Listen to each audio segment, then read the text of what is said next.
Halo semuanya, kembali lagi bersama saya Alia Marcelianti di Semanji Talks.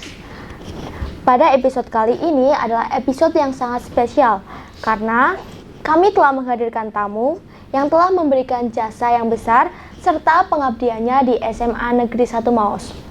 Nah, sekarang di sebelah saya sudah ada satu narasumber yang akan menemani saya untuk beberapa waktu ke depan. Silakan Pak, perkenalan diri ke kamera. Nama saya Ari Yulistiono. Nah, baik Pak Ari, gimana kabarnya nih?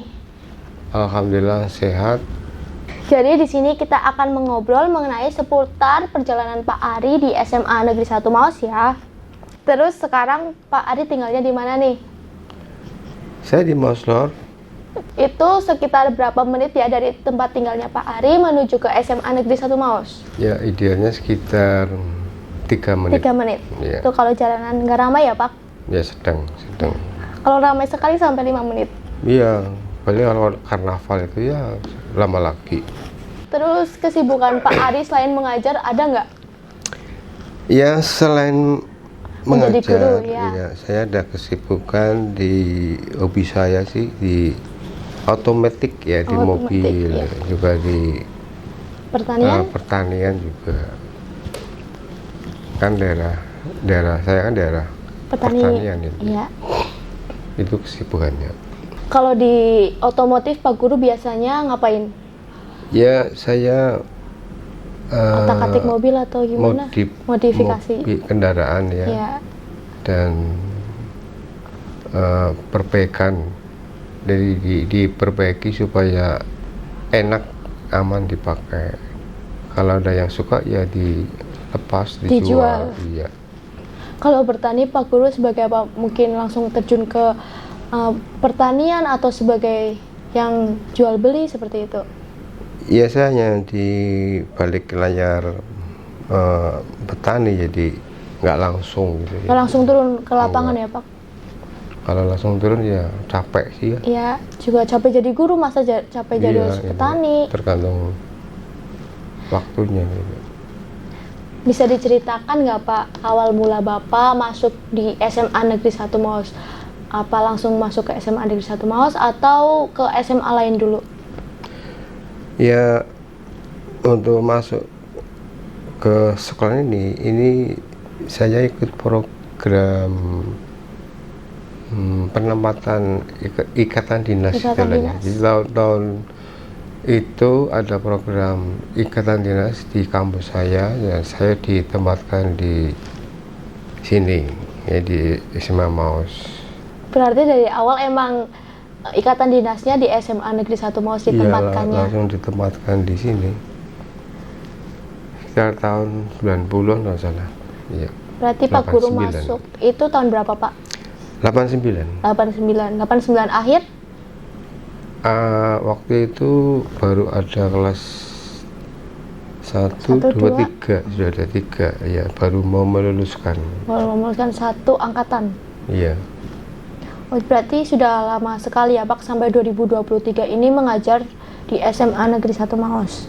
Ya, bisa kamu hitung sendiri ada berapa bulan itu? Ada berapa tahun? Ya, berarti sekitar 30 lebih. Ya. Hampir 35 tahun. Iya. Terus saat pertama kali Bapak mengajar itu langsung mengajar pelajaran seni budaya atau mengajar pelajaran lain seperti bahasa Indonesia, bahasa Inggris seperti itu? Sesuai dengan SIM-nya kan waktu itu seni musik, jadi belum ada seni budaya. Ya, ngajarnya ya musik itu. Dari awal itu jadi guru musik ya Pak? Iya, memang jurusannya jurusan musik. Itu. Kan selama Bapak mengajar di SMA Negeri 1 Maos pasti banyak hal-hal yang membuat hati Bapak itu berkesan atau terenyuh. Bisa diceritakan Pak salah satu kejadian yang membuat Bapak merasa terenyuh atau kejadian positif lah? Yang negatif apa yang positif? Yang positif terlebih dahulu saja ya. Iya, nanti negatif. Ya, positifnya itu sekolahan kita favorit ya. Favorit ya. Jadi kita punya nama dari awal itu sekolahan yang ada di Kecamatan Maos ya. Hanya satu-satunya ya. SMA Negeri. Sampang belum ada. di Stoplang juga belum ada. Jadi kita tuh sekolah Satu-satunya di distrik lah ya Pak. Ya di Maus ini sekolah yang pertama. Antusias belajar anak tuh sangat tinggi sekali, dan rata-rata itu mereka hampir 80% itu bersepeda dan jalan kaki gitu. Itu kan kelebihan dulu anak dulu itu ya. Jadi semangat belajarnya yang tinggi karena SMA favorit juga ya Pak. Iya. Nah, kejadian bangga ada sekolah di sini. Itu kan tadi sudah bercerita tentang kejadian positif atau yang merasa membuat hati Bapak itu bangga terhadap SMA Negeri 1 Maus. Nah, sekarang bisa diceritakan nggak Pak kejadian negatif yang masih teringat di benak Bapak selama Bapak mengajar? Ya, kejadian negatif itu ada beberapa siswa yang melanggar hukum ya. Jadi melanggar hukum yang sudah ditentukan oleh undang-undang, dan akhirnya anak tersebut ya harus dikeluarkan, kembalikan ke orang tua, dikembalikan ya, bukan dikeluarkan, dikembalikan ke orang tua, dibina oleh orang tuanya gitu. Ya itu sangat disayangkan. Berarti itu awal Bapak mengajar atau baru-baru ini? Itu udah pertengahan mengajar. Iya.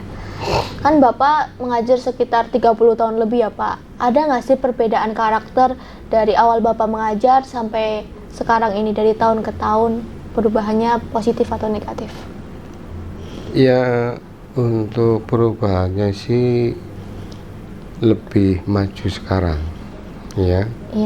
Lebih maju sekarang karena kan ditunjang dengan perangkat belajar yang lebih modern ya. Dulu kan nggak ada HP. Jadi kalau belajar itu informasi ya lewat buku saja, buku, koran dan sebagainya. Sekarang kan kita belajar bisa lewat internet. Gitu ya.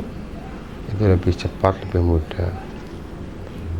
Jadi tingkat kedewasaan anak sekarang itu lebih matang. Iya, itu perbedaan karakternya Pak, kayak semakin gak sopan atau malah semakin sopan dari tahun ke tahun? Ya, untuk karakternya ini sedikit berubah,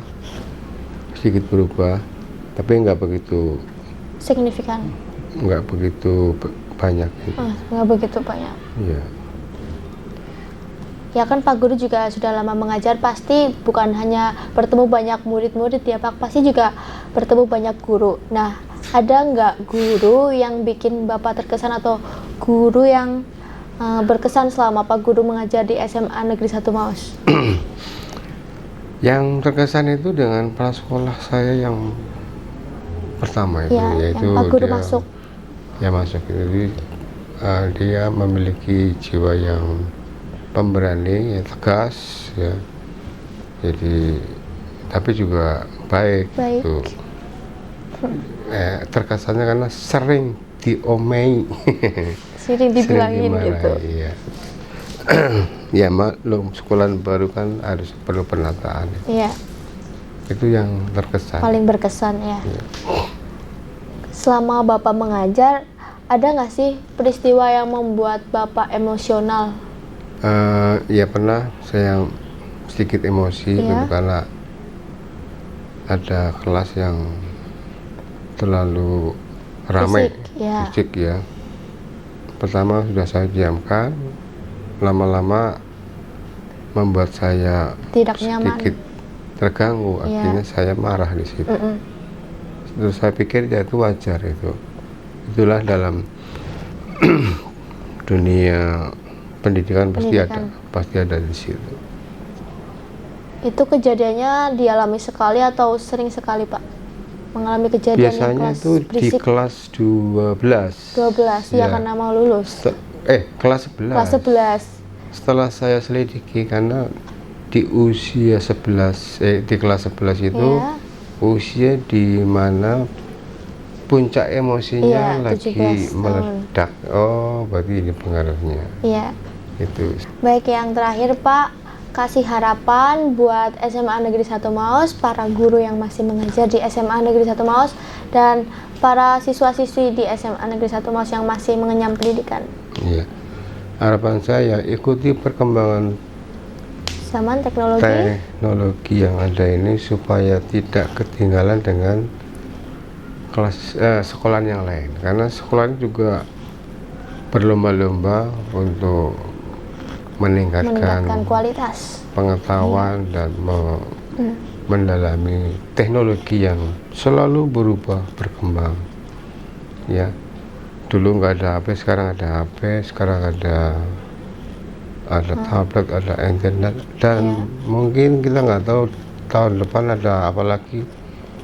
Itu kita harus selalu mengikuti arus teknologi. Iya, arus teknologi. Kita juga harus bisa memfilter ya Pak, gimana teknologi berdampak baik atau buruk kepada kita. Bisa menyaring, bisa filter, menggunakan dengan baik. bijak. Pasti ada sisi plusnya, ada sisi negatif. Itu hukum alam, ada hitam, ada putih, ada yang sakit, ada yang nggak sakit. Ya itu ada di dunia semuanya. Pasti ada ya Pak, karena suatu teknologi seperti mata uang ya Pak. Pasti ada plus ada minusnya. Ya. Oke teman-teman, itu tadi perbincangan saya bersama Pak Ari pada episode kali ini. Saya Alia Marsalianti pamit undur diri. Sampai jumpa di episode Semanji Talk selanjutnya. Dadah!